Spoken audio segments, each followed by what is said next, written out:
Side angle થઈ જાવ તો બધામાં આવી જાય, બાકી બેસવાળા બેસી જાવ. મુકેશ હલતા નહીં ખાલી, તમને નડતું નહીં ને એટલું કહી દે. ચલો રોલિંગ. મુકેશ થોડું નીચે કરો, મોબાઈલ નીચે રોલ. મોબાઈલ થોડું નીચે રાખો. બોલો બોલો. सब पहन लो. अब पसारी बहनों का आ गया ना, माइक लगाओ. दादा को पहना दो मोहन भाई, लोचो ना થાય તો भाई. माथा आ रहा है मुकेश तेरा यार, माथा तो स्टैंड थोड़ा वो कर दे ना, उठा दे. उठाएगा शॉट ले लो, शॉट शॉट शॉट शॉट लो, शॉट लो. मोहन भाई તમે ले લો, મોહન ભાઈ તમે कर लो, કમલે શોટ कर लो. લે થઈ ગયા સાઈડ આપો, પેલી બાજુ જે આગળ ફીલ્ડમાં દેખાય એટલે ચાલો. કઈ નહીં, બધાને થોડા આમ ટેમથી સેટ કરીને કરી લેશો ને તો સેટ થઈ જશે. બેસી જાવ એવું હોય તો બેસી જશો ને તો સેટ થઈ જશે, ખાવશે પણ તમને. મુકેશભાઈ જા ડીકે ટુ કેમેરો પાછળ લઈ લે, હાથ થોડા આમ તેમ રાખજો, જો કોઈ વચ્ચે ના આવે. બરાબર, ઉભા રાખજો. એ કોઈ એક જણ સ્ટાર્ટ બોલજો. હા, સતીશ, અલ્પેશભાઈ કમ્પ્લીટ. વિજય રોલ. છોટુભાઈ, આજે બાપ પાર્ટી દ્વારા તમારા જોઈન્ટ થયા છે ને પ્રેસ કોન્ફરન્સ રાખવા છે, શું કારણ છે આનું? એ લોકો એવું માનતા હતા ગુજરાતમાં જગ્યા ખાલી જ છે, અમે ટ્રાઇબલ એરિયામાં ઘૂસીને એ લોકોને અમે મહાત કરશું.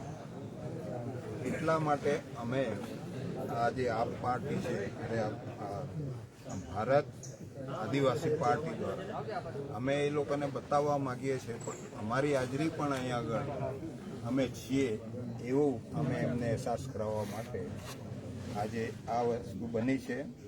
ના આ જે ઝંડા છે એના નેજા હેઠળ આખા ભારતના આદિવાસીઓને જે અન્યાય થાય છે એ અન્યાય માટે અમે લડશું.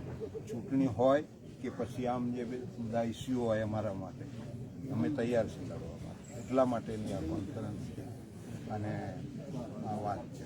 લોકસભા ચૂંટણી આવી રહી છે, કેટલા ઉમેદવાર આપની પાર્ટીમાંથી ઉભા રહે છે? બસ એ નક્કી કરશો તમે, કેટલા ઉમેદવાર. જગ્યા છોડવાના નથી. ટ્રાઇબલ એરિયા તો બધો લડશે, કોઈ સવાલ. ગુજરાતમાંથી કેટલા ઉમેદવાર ગુજરાત હા ઊભા રાખશું ને અમે. સવાલ એમ છે કે બાપ પાર્ટીમાંથી ગુજરાતની 26 સીટમાંથી કેટલા ઉમેદવાર ઉભા રહેશે? 24માં એ અમે નક્કી કરશું. હવે નજીકમાં બધા હાથે પરામર્શ. પાર્ટીના એજન્ડા શું રહેશે બાપ પાર્ટીના? બસ અમારા એજન્ડા 5 શેડ્યુલ 6 શેડ્યુલ આદિવાસીઓને જે મુશ્કેલી પડી છે અત્યાર સુધી, સંવિધાનની વાત થઈ નથી, અમારું જે શોષણ થયું છે એ બધા મુદ્દા અમારા છે. આજે બી ઘૂસપેટ કરે જ છે અહીંયા આગળ. એ બધા મુદ્દાને લઈને લડશું અને મોટું આંદોલન પણ કરશું. ચૂંટણી છે એટલા માટે નહીં, ચૂંટણી નહીં હશે અને અમારી જે મુશ્કેલીઓ સમસ્યા જે પેદા થઈ છે, હું તો માનું છું ત્યાં સુધી ભારતની જેટલી બી સરકારો થઈ, એ કોંગ્રેસની હોય, ભાજપની હોય કે આપની હોય, તો એ બધી જે ચૂંટણીઓ થઈને સત્તામાં આવ્યા એ બધા અમારા માટે મોટા મોટી સમસ્યા છે. એ સમસ્યાને દૂર કરવા માટે અમે ભેગા થઈને અમારી સામેની જે શક્તિ છે એની સામે લડવા માટે અને હરાવવા માટે ભરૂચ બેઠક અમે એને કોઈ શક્તિ માનતા જ નથી. અમારા લોકો ભેગા થઈ જશે, એ શક્તિ અમારી આગળ કંઈ છે. ભરૂચ બેઠક પર છોટુભાઈ ઉમેદવારી કરશે? હે, ભરૂચ બેઠક પર છોટુભાઈ મેં કહ્યું તો ખરું, કોઈ જગ્યા બાકી નથી મૂકવાના. કોણ કરશે તે નજીકમાં ખબર પડી જશે. છોટુભાઈ, જ્યારે પણ ઇલેક્શન આવતું ત્યારે છોટુભાઈ પાસે અલગ અલગ પાર્ટીઓ આવતી સાથે જોડાતા હોય, સંગઠનમાં જોડાતા હોય, શું આની પાછળનું કારણ છે? અમારું સંગઠન છે એટલા માટે આવે. એ લોકો એમની બદમાશી સામે અમે લડીએ છીએ એટલે એ લોકોને ખબર છે કે આ લોકોને વાત કરવી પડશે ને એટલે અમને પકડશે. એટલા માટે પૂછપરછ કરવા આવતા હશે, કોઈ હિંમત કરતા નથી. અગાઉ કોંગ્રેસ સાથે ગઠબંધન થયું હતું, આમ આદમી પાર્ટી સાથે થયું હતું, કેમ કે અમારું એટલું બધું પેલું સંગઠન હતું ને એટલા માટે. હવે તો આખા દેશની અંદર જે પાર્ટી બની છે, આદિવાસી જે પાર્ટી બની છે, એ પાર્ટી દ્વારા અમે લડવાની ક્ષમતા ધરાવીએ છીએ અને લડશું. છોટુભાઈ, હાલમાં લોકસભા બેઠક પર ભરૂચમાં પણ 2 આદિવાસી નેતાઓ સામસામે છે. હા, એ વિશે તમે શું કહેશો? એ નેતા છે જ નથી, કેમ કે મનસુખભાઈ તો 30 વર્ષથી ચૂંટાય છે, એક શબ્દ અમારા માટે બોલ્યા નથી.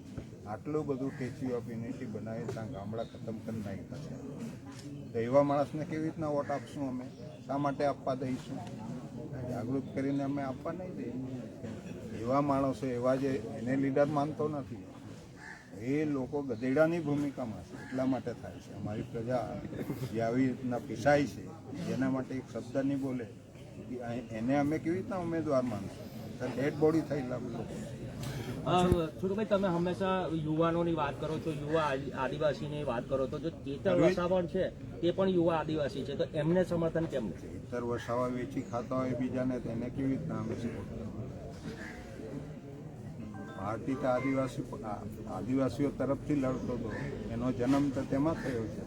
અત્યારે ક્યાં ગયો છે? દેશનો મોટો ચોર છે, એના કરતા બીજા નંબરનો ચોર આ કે એમાં જાય તો અમારે શું સમજવાનું? આવનારી લોકસભાની અંદર આદિવાસી વોટ બેંક જે ભરૂચ બેઠક પર છે તે વિભાજિત થશે એવું નથી લાગી રહ્યું? ના, બિલકુલ નહીં. અમે લડશું આ પાર્ટી દ્વારા, એટલે બધા ભેગા થવાના છે. છોટુભાઈ, શું તમારા પુત્ર મહેશભાઈને બાપ પાર્ટીમાં સમાવવા માટે પ્રવેશ કોઈ કરાશે? અત્યારે એની ચર્ચા કરવા જેવી નથી, જૂની વાત થઈ ગઈ છે. ભરૂચ લોકસભા માટે બાપ પાર્ટીમાંથી ઉમેદવાર કોઈ? બે દિવસમાં નક્કી કરીને તમને જાણ કરી દઈશું. Okay, done. એક હિન્દી આપી દો. એ ધીરે ધીરે ધીરે ધીમે ધીમે ધીમે. છોટુભાઈ, એક હિન્દીમાં.